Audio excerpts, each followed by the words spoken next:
double wide asshole. Now, y'all don't give Anthony a hard time about his time. We all mistake St. Patty's Day for Halloween. Here, you want some candy, little girl?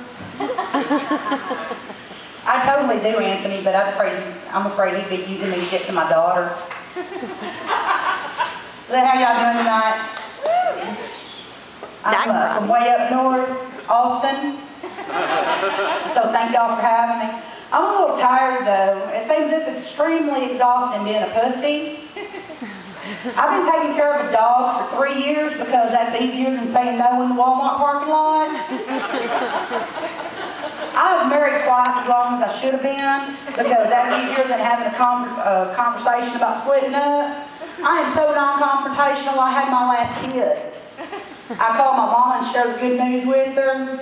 Because it turns out that antibiotics and birth control pills, what they say about them not meshing well, is completely true. I have a 9-year-old that is a walking, talking testament to that fact. So I called my mom and I shared the good news, and she's like, well, you couldn't have been too damn sick. Are you kidding me? That was 10 minutes out of my life. An argument to say no would last 3 fucking days. But that's okay, because it turns out the baby's the one that likes me. Now, if you can't tell, I'm originally from Texas. I'm actually 8th generation Texan, which means I am but 1 generation removed from mom and pop cattle, and I suffer from dyslexia. But I did not know my family was hillbilly until my mom tried to bribe me to go to a family reunion with you never know who you might meet. However, I opted not to have inbred children at the age of 14, and I ran off and married a fucking Canuck instead.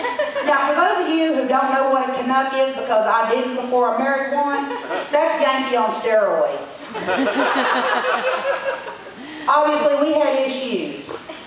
He's a Yankee, I'm normal. He's Catholic, I'm Baptist. I like men. Alright, well, we had one thing in common. Now, I lost my daddy at a young age, and they say that women like that will grow up to have daddy issues, and they will marry a man just like their father. I married my mother with a penis. Just like with my mother, we could never agree on anything, especially TV. I like Law and Order and cold case files and, courtroom dramas and shit like that. Does anybody else like that? I didn't think TNT program just for me, but I was just checking. And he always liked to watch Animal Planet porn. So he finally became convinced that I like watching these shows 24/7 just because I was trying to figure out a way to kill him and get away with it. Why would I do that when it's so much more fun to just fuck with him? Here, honey, would you start the car? Which one's the brake line again? Or my favorite?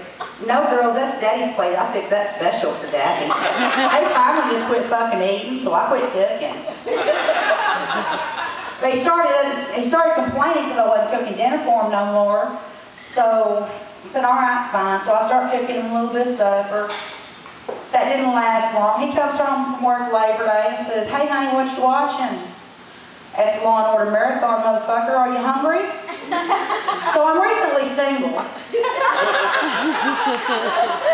He kicked my ass in the divorce, though. He got the plasma TV, and I got the kids. But we finally got a visitation schedule worked out, and I get the plasma TV every other weekend now. So I'm real psyched about that. But he also told me I couldn't keep the name. So I had to change my name. So next week, when our divorce is final, I got to change my name to, I'm going to have to pull a Prince and change my name to Carla, formerly married to a jackass. So you can look for that on the billboard out front. But being single again, I decide that I need to kind of free myself up a little bit. Because I just imagine the woman that you marry is not the same woman you divorce 20 years later. It's more like divorcing your mother-in-law. So I'm trying to change out of my old married woman sweatpants, the ones that your wife wears for 1 week a month when you first get married. By the time you split up, it's the only clothes she owns, at least you think. So I'm trying to change out of those and into my skinny jeans again. Now, I ain't grown an inch since I was in the 6th grade, so you can imagine how excited I was when my pants was too short. So I had to run and measure myself. Turns out I ain't grown a bit taller, my ass had just grown wider.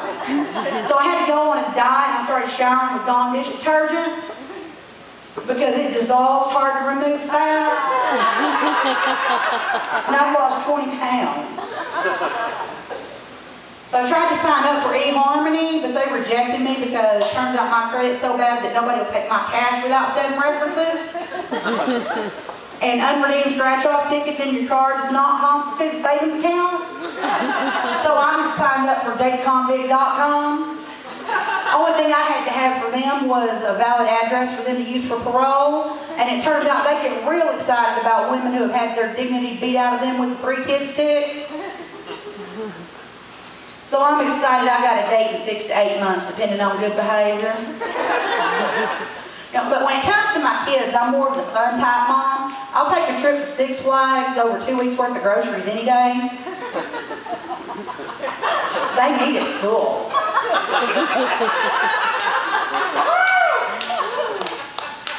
But I'm working on it, I really am. For instance, my oldest daughter, she went to a senior party here a while back, and he said, you know the rules, don't drink and drive, just call for a ride. You don't get to bitch at their dumb, drunk ass. When you have to get up at 2 o'clock in the morning to go get them, you just go get them, no questions asked. But I had to text her about an hour later on my way to the liquor store, let her know she'd have to call her grandma instead. So I'm